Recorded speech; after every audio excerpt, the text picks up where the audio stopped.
Thanks for tuning in to Howe's Things, the podcast and radio show from the David A. Howe Public Library. I'm Ally Stevick. I'm Nic and Ally. Welcome back. Thanks. It's good to be here again. Quick turnaround this time. I know. You can't stay away. How are things? How's it going? Oh, yeah, it's been pretty good. I almost said the title of the podcast. I didn't mean to, but Well, these things happen. What happens when you use puns? I guess so. Hey, you've been having some teens hanging out at the library. Some teens, yeah. That's coming to the teen loft. That's the dream. It really is. I love those lights. I love the lights too. I am so excited. Ally decked out the teen loft with like LED string lights. They're like little fairy lights that go along the hallway. You walk in like you're coming into a fairy palace or something, and then it's the teen loft. But somebody just said that it was like a Narnia library, and I saw that picture of like the long shot of the hallway looking down, which is on the teen Instagram, right? You want to tell them about the teen Instagram? Yeah, it's on the teen Instagram. So we have an Instagram page that's kind of supposed to be specifically for teens to use to update about what's going on, teen things, and just kind of be a place. So you can follow it if you want. It's DAHPL Teens. Okay.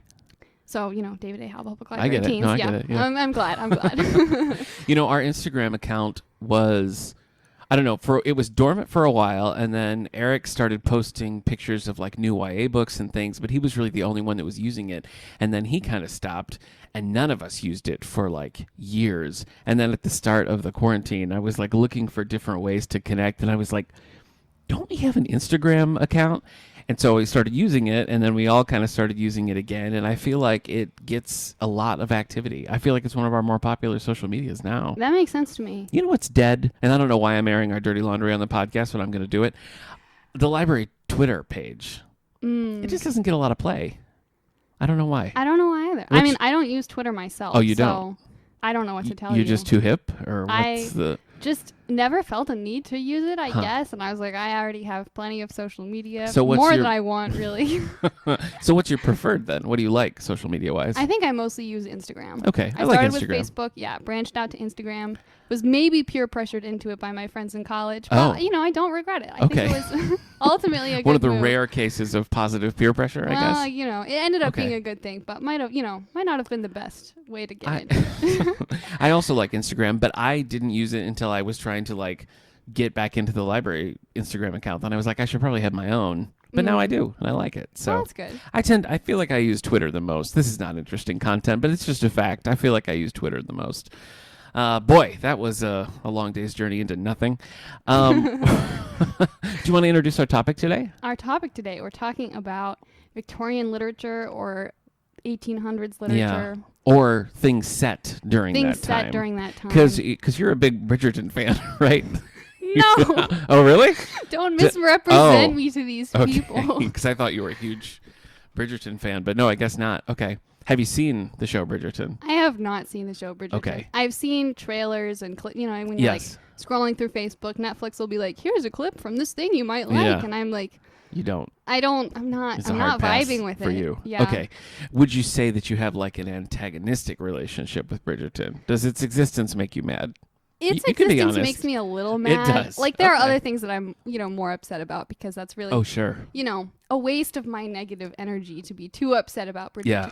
But I just, it feels a little weird to me, kind of like it's pretending to be something that's really not real. The world it's set in didn't exist, but unlike fantasy, it's not necessarily immediately obvious that it's not a real world. Okay. And that just feels a little weird to My me. understanding of the books that it's based on are pretty significantly different from the actual series. I don't really know anything about the books. I don't know. They've had a resurgence in popularity, of course. I mean, we have the nice Bridgerton Netflix cover version of it, which has got some play. But we have the whole series. It's an older series, so it's mostly in the stacks. But I mean, I guess for better or worse, that did kind of bring an interest in Victorian era things, which I guess a little bit more mainstream. That I'm not mad about.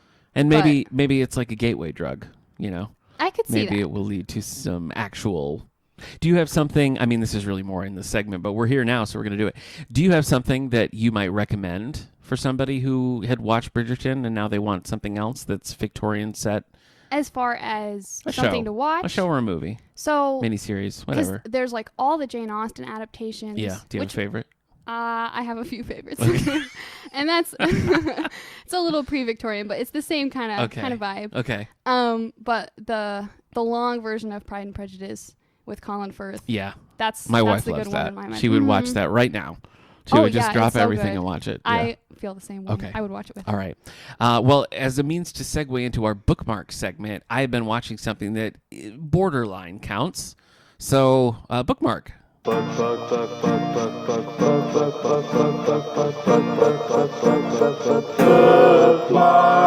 I've been watching Dickinson on Apple Plus, and I know she's American, and maybe that doesn't count so much. But no, I think that's fine. You think that's legit? Yeah. Okay. Have you seen the show? No, but I've seen things about it, and I've been interested. So I'm curious to hear what you think. No, I really like it. We're not too deep into it yet. I think we're about 4 episodes in. Haley Steinfeld, Jane Krakowski. It's a great cast.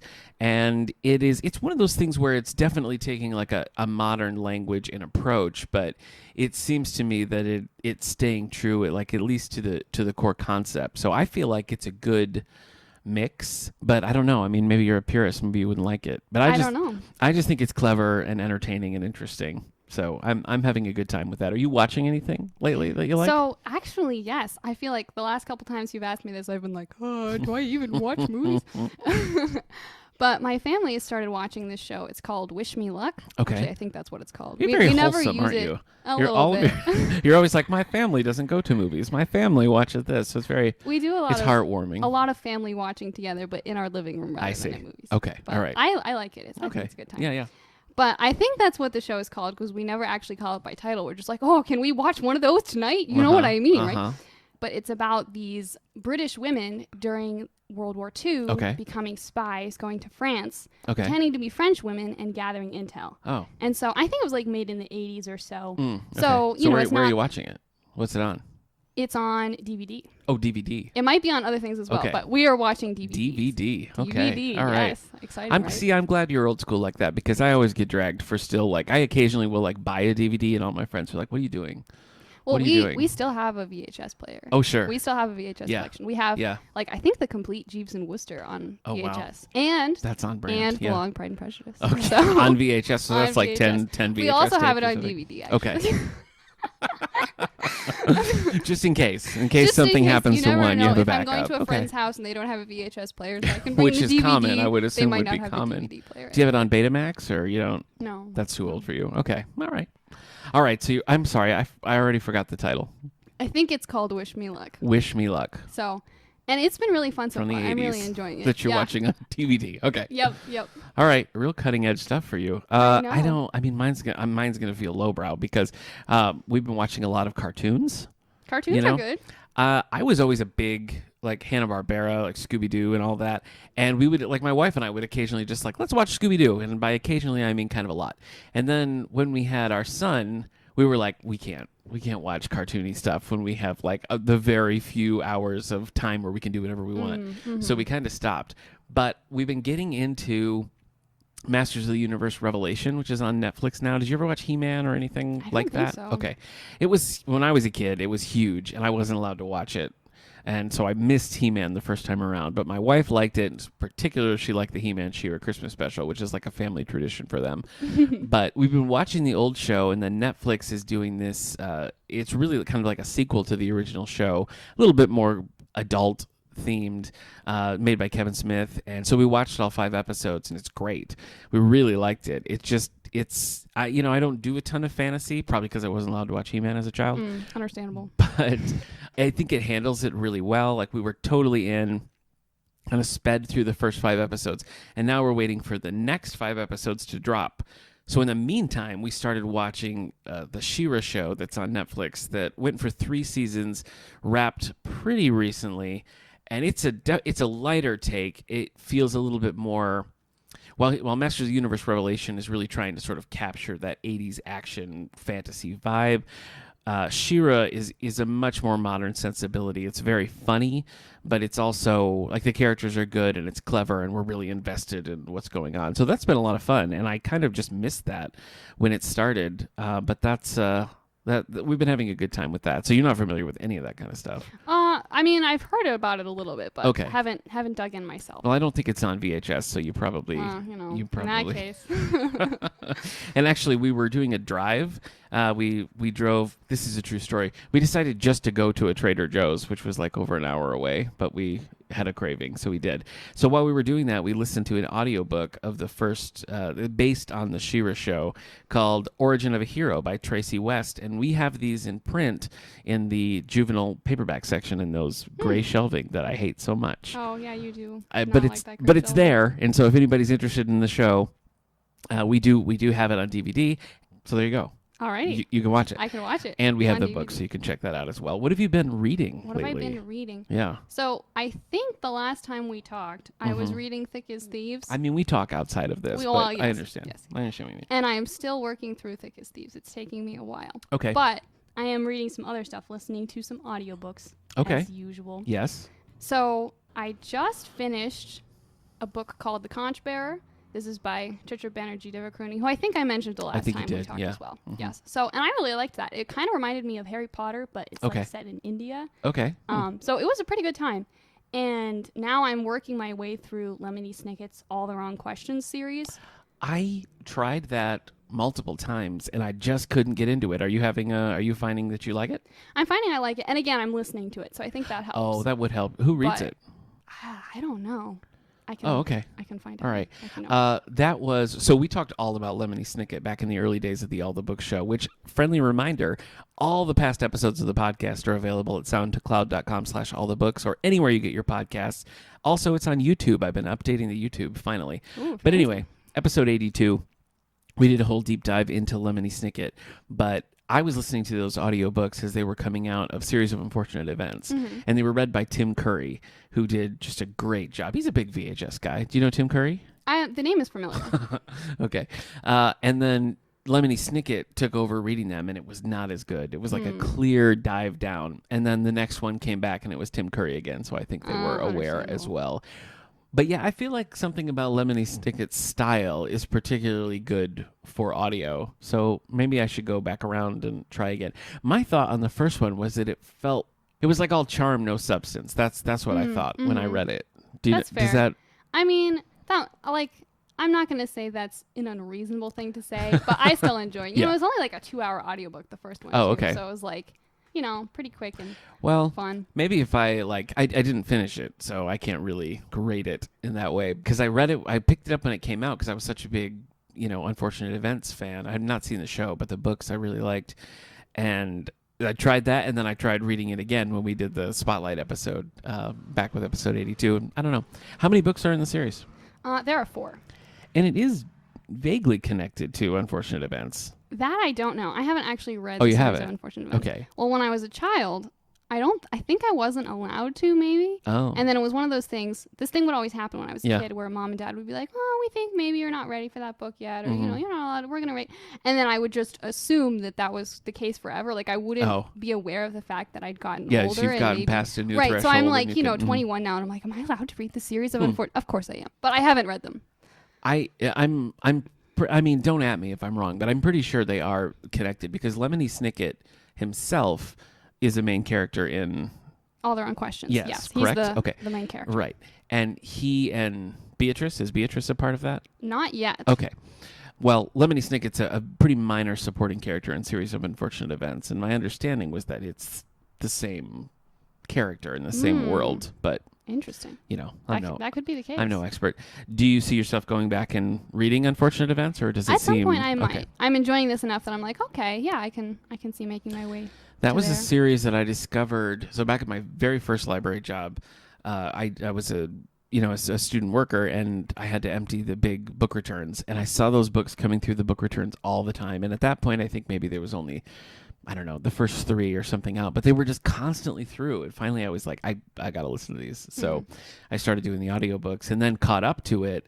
And so it was kind of fun because I was, constantly like trying to figure out when the next book was going to come out and everything. And so that was fun. I don't feel like I've had a series that I've been that invested in a while. Are there any series that you're like caught up on waiting for the next one? Waiting for the next one? Yeah, to be published. I feel like at this point, most things that I'm reading are that I'm like finished. that, in, like so intensely caring about are completed series. Yeah. So I don't know if there's anything that I'm like, banging down the door. I do kind of miss that. Yeah, it is kind of fun. I like the anticipation of it. Same with comic books. I don't know. I haven't really. There used to be series that I would wait for like the trade paperback to come out. And that hasn't really happened in a while. I do read a lot of webtoons, and those are usually weekly updates. Okay. And so every week it's like, it's almost Wednesday. I can't wait for the episode. Like, again, it's a little bit of that same experience. Okay. All right. Well, hit me with your favorite webtoons. What do you like? What do you recommend? I think my top favorite right now is Lore Olympus, which is like it's not exactly a modern retelling, but it's kind of modern, of mostly the story of Hades and Persephone, but all the other myths are worked in. Okay. And it's really colorful and pretty, and the story is a lot of fun. And if you're a fan of Greek myths, I think you'll like it a lot. So I've been enjoying that, and it's one of the most popular ones. I think it might be like the number one webtoon right now. So.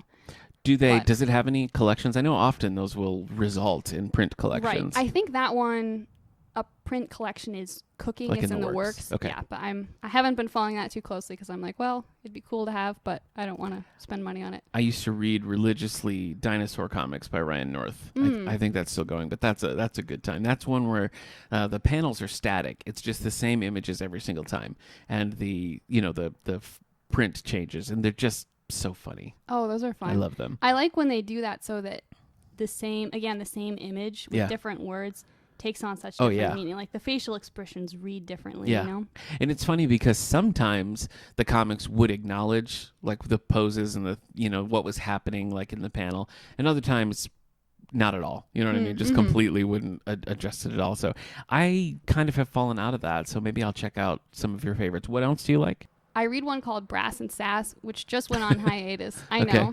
I like it. But it's about like high school kids in band. Okay. And it seems like it's like the initial premise seems like it's maybe going to be like a romance kind of thing. Yeah. But I feel like it's really more about the main character's kind of journey of learning music and not always being able to pursue her hobbies, but really wanting to pursue this one. And friendships that she makes with the other band students. And so it's just kind of sweet and wholesome, and I enjoy it. Nice. So, all right. Did we cover all the things on your reading list? On my reading list? We jumped around so much. I think the other thing that I just recently read that I really enjoyed is a book called Alat's Away. I also listened to an audiobook of this because, the drive to and from. We'll accept it, yeah. And that's like also like a modern fantasy story, but the main character is Lip and Apache, and the fantasy world that it is kind of incorporates those traditional stories and also some just like general things like Oberon and fairies and that kind of thing. But so it has that, which is really fun. And then the main character can wake ghosts. So she has like a ghost dog, and she wants to be a paranormal investigator. And so then there's a murder, and she and her friend are like doing kind of this investigating thing. Has vampires. It was just really a fun time overall. That sounds fun. A series? Ongoing series? I'm not sure. That's one that I'm like, if there is another one, I'm waiting for it. But so I'm not sure if there is or not. I feel like there could be, but it wasn't a clear more is coming. So we'll see. All right. I wrapped some things that I feel like I'd been reading forever. I've been talking about Exile Music by Jennifer Stile for multiple episodes now, and I did finish it. This was the one, I think we talked about it a little bit, but this was the one that was set during World War II, and it's about a Jewish family who manages to get out of Austria and settle in Bolivia, which is the only place that will take them. And so it's really from the perspective of the youngest daughter, and you see her go from, I don't know, I want to say she's like 8 or 9 in the beginning, and she's like, a fully grown adult by the end of the book. And you just sort of watch her adapting to her very stark change in circumstance, and you watch how it's more difficult for the parents. They're both musicians. The father, I think, plays the violin. That's probably wrong, but he plays an instrument, and the mother is a famous opera singer. And once they leave, she just refuses to sing, and so that sort of becomes a thing. It takes some unexpected turns, it takes some dark turns, but I was really, I don't know, I hadn't read a book like that in a while, where I was just like never bored. I was never like, okay, let's move on to another section. I was just really interested in where it was going to go and had no idea. Like I didn't know if we were heading towards a resolution where they're going to settle in Bolivia and be happy, or they're going to find their way back to Austria, or what, you know what I mean? It wasn't something where you can sort of guess the trope that's coming. So I just, I was all in. So it's called Exile Music. I read, I guess we'll stick with World War II for a minute, because I read They Called Us Enemy by George Takei. And this is about the Japanese internment during World War II. And George Takei, like he plays Sulu on Star Trek. What's your Star Trek knowledge like, Allie? Oh, I like Star Trek. Okay. My knowledge is very scattered though, because we don't always watch things exactly. Just whatever it comes. Yeah, or like I'll go away to college and I'll miss a season and I'll come back and there'll be a season later kind of thing. So. Well, when I was in college, me and two of my friends went to it was a sci-fi convention, and George Takei was one of the guests, and I ran into him in a hall, and we chatted a little bit, and so I liked him, and so I read his autobiography, which I think is called To the Stars, and he talked a little bit about living as a child for several years in internment camps, and so I was already a little bit familiar with his experiences in the story, but this is a graphic novel that really digs in step by step, and I just thought it was so well done. It's kind of a bleak and dark story, but it's told in a way that I feel like is ultimately sort of hopeful, and you kind of see his life on either side of this, and again, you kind of see the toll it takes on the parents and the family and the things that they have to adjust to. It's really just kind of a horrific part of American history. Yeah. And I think something like this sheds a light on something that I don't even know do most people know? I don't think I did until like 2 years ago. Right, yeah. So. I just don't remember talking about it a ton. I was a history minor in college, and I don't remember, I remember being aware of it, but I don't remember this being like a thing. Like, let's focus on this horrible thing we did as a country, and so I think as more and more these conversations are happening, I just feel like a book like this, especially in graphic novel format, is really powerful and is a way to kind of get the word out, because I think it's important to remember that kind of thing. Absolutely. And not just be like, well, that Brush sucked, let's move on, it's not that kind of thing. So it was entertaining, and it was also powerful, and definitely expanded my knowledge of the whole process. So I would really recommend that. On the lighter side, I read a big collection of X-Men comics called Essential X-Men Volume 2. This is by Chris Claremont. X-Men during this time, you're not an X-Men fan. Not really. But you're slowly. I have a Ms. Marvel that I'm going to tell you about, because I know you're a Ms. Marvel fan. Oh, I sure am. But X-Men at this time, it was written by Chris Claremont, one author for decades, and it becomes like a soap opera, because there's so many characters and so many interconnected things that are happening, and because you have one writer, it's things are set up back here, and then 15 issues later, you're like, remember that thing? Aha! So. Pretty dramatic read, pretty fun read. We did a whole X-Men episode back in episode 198 of the All the Books Social. You can find that. The Ms. Marvel that I read is also from those horrible gray shelves in the juvenile section that we have, called Ms. Marvel Fists of Fury. This is one that I read with my son. It's by Calliope Glass. It's a junior level novel, and it has some pictures in it. Some of the font, when something big is happening, the font will be a different color or bigger. So the series is really good for kids to read, I think, because it's not like there's a picture on every page, but there's at least something visually interesting, something to break it up on every page. So he's 7. He read it on his own, and then I read it, and then we'll do a little book club where we talk about it. So it's a Ms. Marvel and Thor team up, which is a very unusual combination, but he really liked it, and I did as well, and we had a good talk about that. I'm currently reading one called Unsettling Stars by Alan Dean Foster, and this is a Star Trek book. So do you have a favorite era of Star Trek? Favorite era? I really like Next Gen, and I really like DS9. Okay, Deep Space Nine. Okay. Yeah. All right. Unsettling Stars is one that's actually set in the Chris Pine movie universe. And we had Alan Dean Foster on the show back in episode 220. That's a lot of episodes I'm dropping here, but 225. And he was telling us about this book because at that time it hadn't come out. And he'd actually written it 10 years ago. And the publisher was kind of like, yeah, we don't want to do books based on the movie. So he got paid, and they just put it in a closet. That's so and weird. Since they've been talking about doing another movie in that franchise, I think they're like, well, we got these books sitting around, so let's publish them. So the book is 10 plus years old now, and it's finally seen the light of day. So it's fun, it's interesting. And then I'm reading one called Becoming Muhammad Ali by Kwame Alexander, which is fun so far. Nice. Yeah. Anything on your horizon that you're anticipating coming out, or what you're going to read next? I decided I want to make my way through all the books of Chitra Banerjee Divakaruni. Okay. I had my brother make a chart for me so I can check them off. There's like 30 of them, so it may take me years. Delegate. I like that you're delegating that kind of thing. I'm paying him with Legos. So it was a commission. Wow. Okay, so this is like a barter situation at the Stevick house. Where Lego is currency. Okay. Lego is currency. Okay. Okay. All right. So which of the books have you read so far? I've read Palace of Illusions and I read The Conch Bearer. Okay. So and based on those alone, I decided I want to read. You're gonna go all the distance. So okay. That tells you how good these books were. It does. Yeah. So much that you had to bribe your little brother with Lego to map your I didn't course bribe forward. him. I asked him, and he accepted my offer. Okay. So are you buying Legos, or do you have like a stash of Legos? I am buying specific Legos. Specific Legos. Mm-hmm. What are they? It's one of the classic space sets, which is what he asked for. Mm-hmm. And it's hopefully going to come in the mail like maybe today. Okay. But he doesn't know which one it is yet, so it's going to be a surprise. Okay. Mm-hmm. So he better get to work then. Well, he finished the chart he finished? Already. Wow. Yeah. I asked him so it's to like do a it, COD and the next morning situation. he was like, here's your chart. He was ready to go. Yeah. Wow. Okay. All right. Well, if I have any chart needs, I mean, I could buy some Lego. So we'll talk. He's good at it. We'll talk he makes off good mic. charts. We'll talk off mic. All right. Shall we move into some book news? Sure. Let's do it. Look into the future to see what it proves. It's time for book news.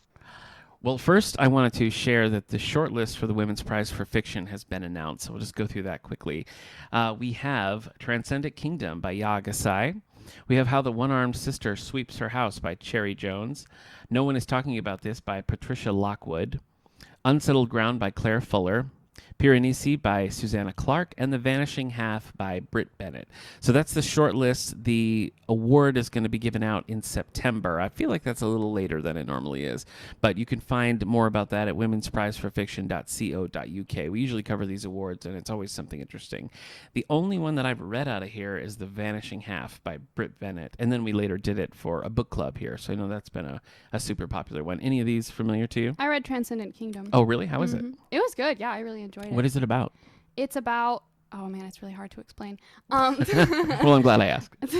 So this woman, she's like some kind of like a neuroscientist, and then she's an adult, but she's like reflecting back on her childhood and her brother who became a drug addict, and just kind of dealing with all of that. And then her mom is depressed. It's a lot of things, which is why it's kind of hard to explain. But so, and then it also has some like kind of racial dynamics interwoven. So, but it was just really an interesting book overall. One of my roommates read it and was like, I really want to talk about this with someone, so you should read it. And I was like, all right. And so, yeah, no regrets. It was a good book. Do you follow many of the like lit awards? Like, have you heard, this won the Pulitzer Prize for Fiction, or this won the Booker Prize? I mean, does that do anything for you, or not really? Sometimes, like I'll vaguely follow them, but I'm not like a dedicated, like, when is the lit award coming out? If something has a sticker of like, this was nominated for this, or this won this, does that sway you at all? I think so. Yeah, it would a little bit at least. All right. Anyway, that's going to come out in September, and we'll tell you the winner at that point. Now let's take a look at the New York Times bestseller list. We're going to look at the combined print and ebook fiction for the week of August 15th. Allie, would you like to do the honors? Sure, I will do the honors. Number 10, 2 weeks on the list, Black Ice by Brad Thor. Ugh. Do you know Brad Thor? Not personally, but do you know him impersonally? Yes, I was gifted a couple of books by him, and I got through one. I've dragged this book so many times, but The Lions of Lucerne was like the worst book I've ever read. But he's immensely popular, so to each his own, I say. That does happen. But it elicits it. Yes, it elicits an eye roll from me. Understandable. All right, number 9, with 9 weeks on the list, Malibu Rising by Taylor Jenkins. An epic party has serious outcomes for 4 famous siblings. Taylor Jenkins Reid, yeah, she's the one who wrote Daisy Jones and the Six. Oh, I missed the Reid part. You did. Yeah, that's okay. You didn't, and it's funny because you were reading it and you still. Know. Anyway, all right, Malibu Rising. Malibu Rising. Okay, number 8. New this week, Claimed by J.R. Ward. Oh, yeah. Do you know anything about this? J.R. Ward. Okay, so these books are ones that were always like, they're hard to classify. We're like, is this fantasy? Is this romance? Is it not? And she doesn't always stick to the same genre, so it's sort of all over the place. But these, I don't know that I'd put them in the same category with like a Patricia Briggs or like a Christine Feehan, but it's kind of the same arena where it's There's fantasy elements, occasionally paranormal elements, and usually a little bit of romance thrown in. So definitely they have their fans. Based on the cover, it has kind of that look. Yeah, that's a pretty ripped up shirt that guy's wearing. Yep. So it tells you that there's dangerous and that he works out. You know? Yeah, which definitely tells you something about the kind of book. Yes, it does. All right, number 7, also new this week, Devil in Disguise. It's exciting. Lisa Kleypas, I think is how you say that. We'll take it. The 7th book in the Ravenel series. Lady Merritt Sterling falls for a Scottish whiskey distiller who's in danger. That did not go the way I was expecting it to go. No. I didn't think so. I didn't think that's where it was headed either. It doesn't do much for me. What about you? I'm like, it's not the kind of book I would normally read, but I'm so surprised. Yeah. I'm almost curious. You know? You have to read the first 6. Right? Oh, in that case. So that's a big commitment. There's no way. Your brother could make a chart, though, if That's true. If you're interested. Sure okay. Number 6 is also brand new. Wow. Not that's a exciting. Happy Family by so many Shari Lapena. Okay. Questions arise when a rich couple are murdered after an Easter dinner with their 3 adult children. Yowzer. Yeah. Okay. It has kind of like almost like a Knives Out sort of sound. Yeah, it does. Number 5, 7 weeks on the list. It Ends With Us by Colleen Hoover. And you know, I feel like I've been seeing this cover a lot. I think a lot of people really are reading this. A battered wife raised in a violent home attempts to halt the cycle of abuse. Good for her. Yeah. I hope she succeeds. Me too. Number 4, 3 weeks on the list. The Cellist by Daniel Silva. Do you know anything about this one? I don't know about this book in particular, but he tends to write like espionage thrillers. He had one a couple years ago called The Black Widow, not connected to our past episode, Black Widow. But he is one of those ones that I don't think of when I'm like, here are the top tier authors. But his books always have a million holds on them. Wow. Whenever they come out, it's a pretty dedicated fan base. So I haven't read them, but they are still, like I said, generate a lot of holds. That's a new one for me. Okay. All right. Number 3, 4 weeks on the list. The Paper Palace by Miranda Cowley Heller. After an extramarital dalliance, Ellie must choose between her husband and her childhood love. Oh, boy. What a choice. Yeah. All right. Number 2, 12 weeks on the list. People We Meet on Vacation. Oh, now this I am seeing everywhere. Opposites Poppy and Alex meet to vacation together one more time in hopes of saving their relationship. Oh, okay. Interesting. Yeah. Okay. Number 1. Are we ready? Yeah, look how you're drumming up some excitement. I like it. 13 weeks on the list. The Last Thing He Told Me by Laura Dave. Oh, yes. Yep. Hannah Hall discovers truths about her missing husband and bonds with his daughter from a previous relationship. I feel like there's a lot of husbands and similar. Yeah, kind of a feel going on here. I think that's because we're doing the combined print and ebook list. The flavor of those lists versus like hardcover fiction are very different. That's really interesting. I feel like people's reading choices on ebooks differ in a way that like I would like to see a study done on that. Do you feel like you could quantify like what the Well, I think that romance tends to be a lot more popular on ebooks. So I don't know if there's like because there's a stigma attached to reading romance, or it just maybe you can secretively read an ebook. Yeah, in your you home. can go. You don't have to show people that you're checking it out at the library or buying. Yeah, it I don't know, but that it does seem to skew that way. Like J.R. Ward, for example, it's not unheard of that she would show up on the hardcover fiction list, but I doubt very much that one would be. But for whatever reason, like it finds an audience in a different way. It's always interesting to kind of pop back and forth between the lists to see what is kind of transcending both styles and what is unique to a different delivery system, Yeah, that is interesting. So I don't know. You never know where it's going to go. Alexa was on last time and she really liked the swirly font on this and like just the general style of the Last Thing He Told Me. It does look cool. And I tend to agree. I like the vibe that it's giving off. The moment of truth is here, Allie. Are you ready to talk Victorian? I am ready. Because you're a big Bridgerton fan. Is that right? No. Am I remembering that right? Strangely enough. Okay. So take me in. How did you... I mean, we discovered last time that you were on that if you and I were to go to a used bookstore together, we would probably never see each other within the store because we'd be on complete opposite ends. Yeah, exactly. And you'd come back with like the dustiest, biggest books. Yeah. And look at this book I found I've never heard of. Yeah. I'm so excited. That's pretty much what I do. Yeah, you're kind of making fun of yourself, which I appreciate. But I'm glad. So let's do it. How do you get into Victorian era stuff? Okay, so I think there's two things that kind of did this. Okay. One is when I was little, my sister started reading Jane Austen books at a precociously early age.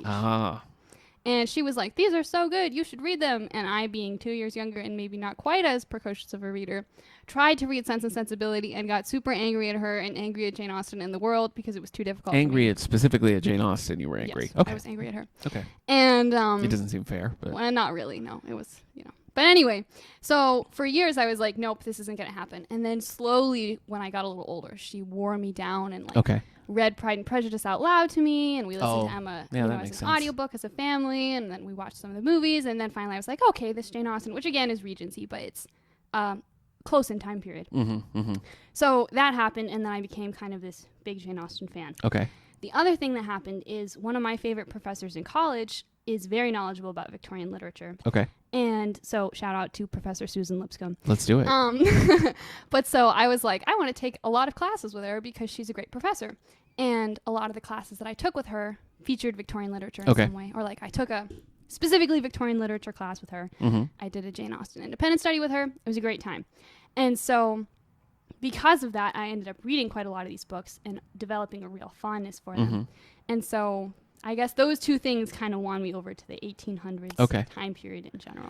A few years back, we were doing it was called the Endless Winter Book Club, and we did a Jane Austen pod. So we read a Jane Austen book every week, and then the last one we had down at the Duke Tea House when that was still open. We did sort of a big fancy end of the book club. Afternoon tea. That sounds fun. Which was super fun. The only one that I wasn't leading that book club, but I did Northanger Abbey, which my wife, who also is a big Jane Austen fan, was like, well, that's the worst one for you to have read because it's sort of it's kind of taking down some of the others, right? I mean, isn't that sort of the gist? It's kind of a parody of Gothic literature. Right. So if you don't know Gothic literature, reading a parody is kind of lost on you. I think it can still be kind of fun. Well, I mean, I did enjoy it. It wasn't I have to go and find, the next hot Jane Austen book, or. Well, Jane Austen isn't mostly Gothic too, though. It's contemporaneous, but yeah. So that's really the extent of my Jane Austen experience. It starts and ends there. It is an interesting one to be the only one that you've read, because I think I love Northanger Abbey. I think it's fun, but it is quite different from the others. Yeah. So, but you mentioned Scooby-Doo earlier. I did. And I feel like Northanger Abbey and a lot of the Gothic literature that it is parodying, and this is again something that I talked about with Professor Lipscomb. So this idea is not original to me.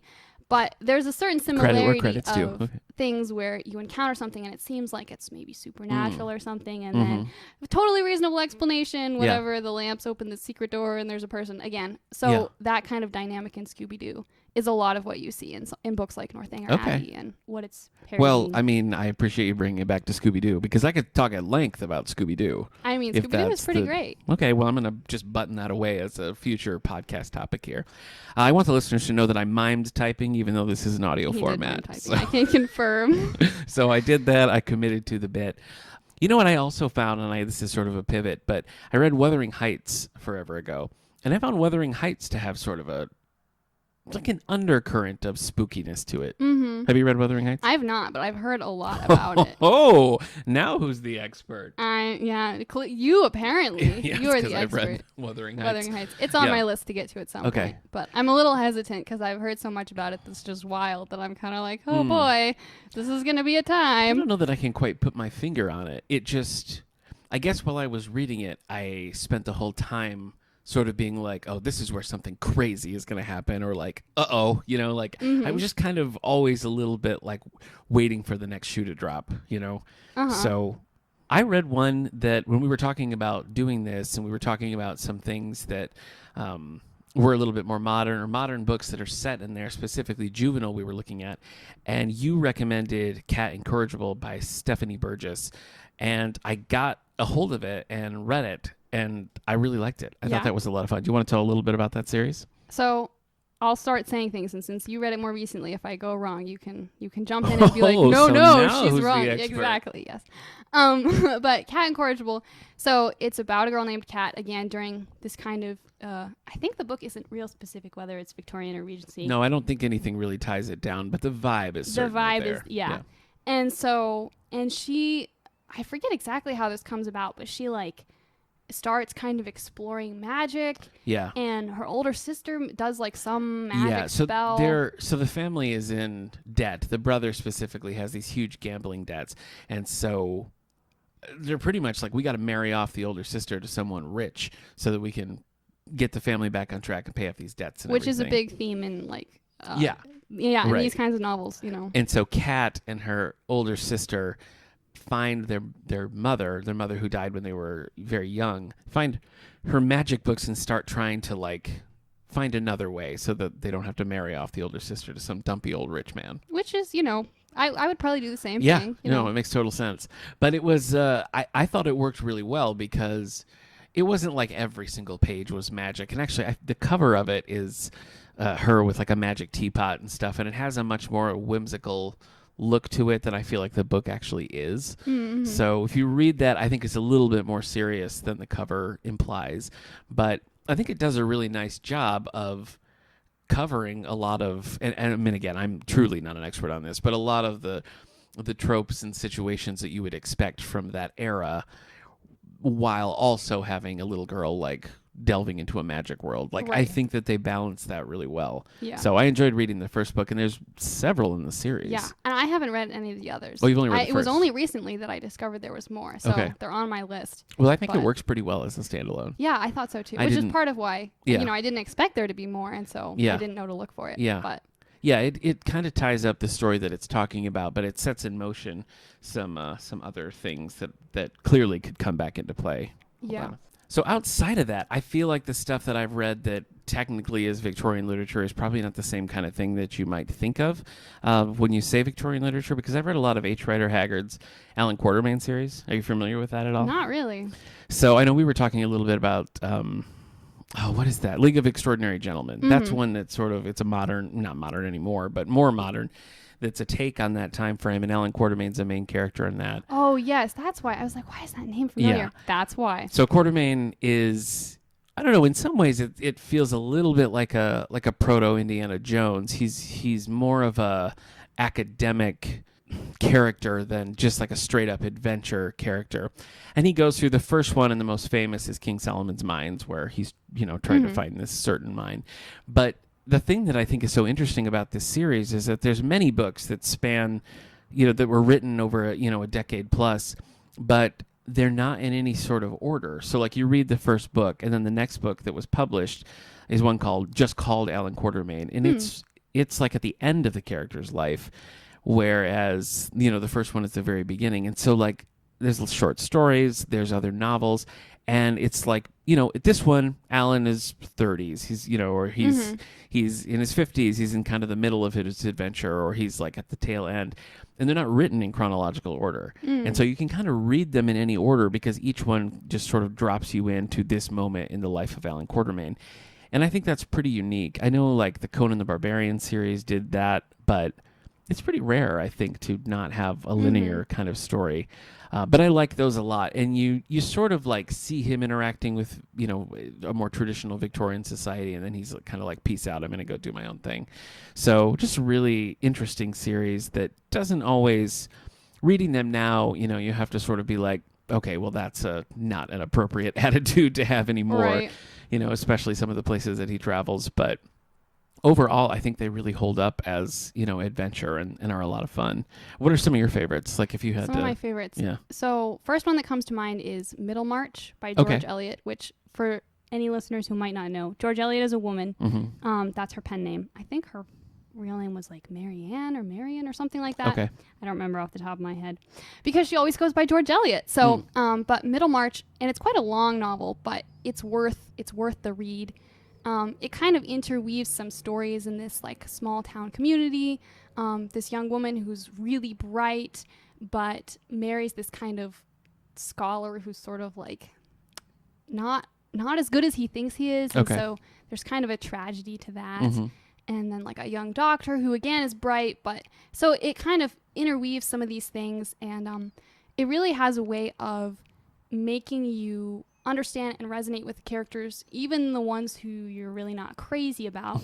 And so I think it does a really good job of kind of capturing the the complexity of human nature. Okay. And so, and it's just a fun time. Yeah, I recommend it. So is it those complexities that draw you to the genre or the era? Like, what is it specifically? I think that is a big part of it. Yeah.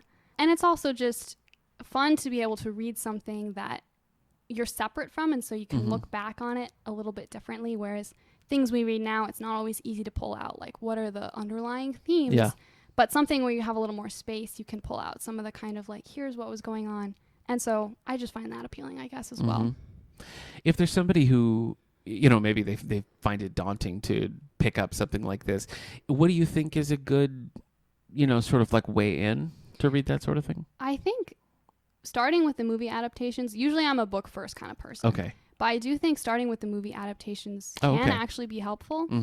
For instance, there's a really good adaptation of Wives and Daughters by Elizabeth Gaskell, which I still haven't actually read that particular book. But the adaptation is so good that I feel like it's the kind of thing where it makes you want to go deeper and read the books, which I just think is really useful, I guess. Yeah. So I think that's a good way in. Well, I guess that would sort of give you a shorthand a little bit. Like if you're familiar with that or you've watched some of the movies, when you approach the book, you kind of understand how that society works and what the expectations are, and you have at least a sense of the kinds of things the characters are going to come up against, which can probably make reading something like that feel a little bit more like, okay, I get this. I get the basic premise of, you know, what's going on. Exactly. And I also think that Dracula is maybe a fairly approachable one. Okay. I really enjoyed Dracula. It was a fun time. My brother's a huge fan of that book. Like he read some of it, but he listened to the audiobook as well, and it has like a big full cast, you know, with sounds and things of Dracula. I know, like I haven't read the book. I've been meaning to, but it's not. I mean, talk about it a little bit, because it's not what you expect. It's like not when you what you think, expect. like when you picture Dracula and vampires, it's not really the book that you get when you read Dracula. I feel like the way that we think about and portray vampires now is very different. So Count Dracula, the actual character, is like, I guess, kind of a figure of like fear of foreigners and immigration, which is really interesting. But so he like lives in this castle and is kind of hairy and climbs walls and all that. Yeah, I guess it's kind of a story of some people teaming up to kind of take down this evil together. Okay. But I feel like the way that it's often portrayed is a lot more like sparkly, like not to be a Twilight. I was just gonna say that's. But there's something to that. I know some sparkly vampires. So whereas this, I feel like, is more of like a working hard and, I guess that's more what stands out from the book. Okay. Also, Mina Harker is a really cool character. She's very practical and uses a typewriter and memorizes train schedules, and it's super great. Okay. Well, it's funny because, I mean, the same thing is true of Frankenstein in a lot of ways. Like, you have your mind, like, you picture what Frankenstein is, and then you read the book, and you're like, it's very different. This is not that and at all. I think it's better. Like, I prefer the Frankenstein certainly book. a deeper examination of that. I mean, the movies and, like, just sort of the common knowledge of what Frankenstein is really reduces it to just sort of like, he's alive. Exactly. And you're not going to find that in the book, so it's sort of not like really jarring. But there is some really cool stuff in the book that I think. Oh, for sure. You know, yeah. That I think will fill the desire for that he's alive, but take it deeper as well. Yeah, but the landscape is just much more rich, and there's so many different. I don't know. There's a lot of like ethical problems that you're kind of struggling with as you read through the book, and you're just sort of like, well, I mean, is this, you know, it just is a much deeper book than you've been led to believe. And I think that's another thing that I really like about Lit from this era is that it tends to have kind of explorations of morality and things, how that plays out. And so I just always find that really interesting as well. Okay. I guess, like, when I was looking at the things that I've read from this era, like Alan Quartermain, it tends to verge on the more, like, you know, the romance of adventure side of things. So, like, Treasure Island by Robert Louis Stevenson, or Captain's Courageous by Rudyard Kipling. I just recently read that one. And I don't know, I really like that. I like, especially in Captain's Courageous, you have a whole fish out of water story, which is just fun. You know, snobby rich kid gets stuck having to pull his weight on, that does you sound know, fun. It's just, you know, it's a good story. And it seems like oftentimes there's a desire to sort of subvert the fanciness that you tend to like associate with books of that era. How do you feel about Charles Dickens? I don't think I've actually read a lot of Dickens. Okay. Which is Terrible. I've always been fascinated by A Christmas Carol. Like that as one a kid, I do really like. And I love that. I love that book. I love most adaptations of that. We have a really cool edition here that has the book side by side with the original handwritten manuscript. Ooh, that's cool. And so it's just fun, like especially if you know the story and you can kind of go through and pick out little things where it's like, oh, okay, you can see where he's crossed out or changed what he was going to say. Fun. So it's a really cool thing. There's a really nice audio drama of that too. Oh, I yeah? think. Yeah. Okay. We used to listen to it. So I just think that's a great story, and it's kind of funny when you realize he wrote it with just like out of desperation and desperately needing money. It's not some grand romantic thing. He was just like, oh crap, let me just write this Christmas novel. It's just funny. Well, I mean, like, I don't know, like that. I want to be able to just like quickly, pull one of those out when I'm desperate like for money. The most famous book of all time. Yeah, here we go. That'd be handy. I've been very slowly reading David Copperfield. It's a huge book and it's in segments, so I'll kind of just like pick it up and I'll go through, and then when there's a transition, I'll put it back down. But I've really enjoyed reading that one so far. There's something that, I mean, even though the books are the age that they are, there's something that always feels a little bit modern to me about his style, and I just appreciate that coming across it. I'll find, like in David Copperfield, I read some of it aloud, and there were times that we would just like laugh out loud, you know, because it's just, it's funny, and it's like unexpectedly funny and funny, and again, kind of a subversive way, which I just always enjoy. Yeah. So is Middlemarch is your top picks? Any other honorable mentions you want to get into before we close up shop?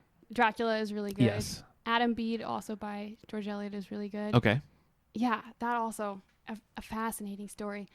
Let me think. Oscar Wilde? Do you like Dorian Gray or anything like that? I haven't made my way to that yet. Okay. See, that's the problem. Is there are so many of these yeah. books, and my to be read list is longer than I am tall. My brother was in a play of Queens of France, which is a short Oscar Wilde play, and it's so clever. Like it made me want to read A Picture of Dorian Gray, but I haven't read it either. So future podcast topic, miming typing. All right. So for Bridgerton fans out there, you would direct them maybe to the Colin Firth Pride and Prejudice. Yeah. To get a more taste of. And like the Gwyneth Paltrow Emma. Okay. Also really good. Okay. Mm-hmm. What about the movie Clueless? Does that count? I enjoy Clueless. Yeah. It's a little different, but Okay. I wouldn't say you shouldn't watch right. it. Like, it's a good time. We had Alexander McCall Smith come here, and he was one of the authors who there was a thing called the Jane Austen Project where they were taking mainstream authors and having them rewrite a Jane Austen book in a different setting. And he did Emma, and I read it in preparation for his visit. We did it for a book club, and it was so bad. I hated it so much. And my wife, who likes Emma, was like reading a little bit of it or listening to it, and she was like, "Oh no, this is not the way you want to go." But no. All right. Well, I think that pretty much covers it then. Alrighty. All right. Any big library news you want to mention coming up for teens? We're having a teen photo scavenger hunt. Oh yeah. Right now. That's fun. So I have a list of different kind of prompts, like take a picture of a shelf of books with your initial, something like that. And the idea is teens will take pictures to fulfill the prompts and then submit them one way or the other. There's a couple options and be entered for a raffle. Okay. So, and I think it's kind of cool. Yeah, definitely. I like taking pictures to fulfill prompts, so I'm going to do some of them just to be like, here's an example.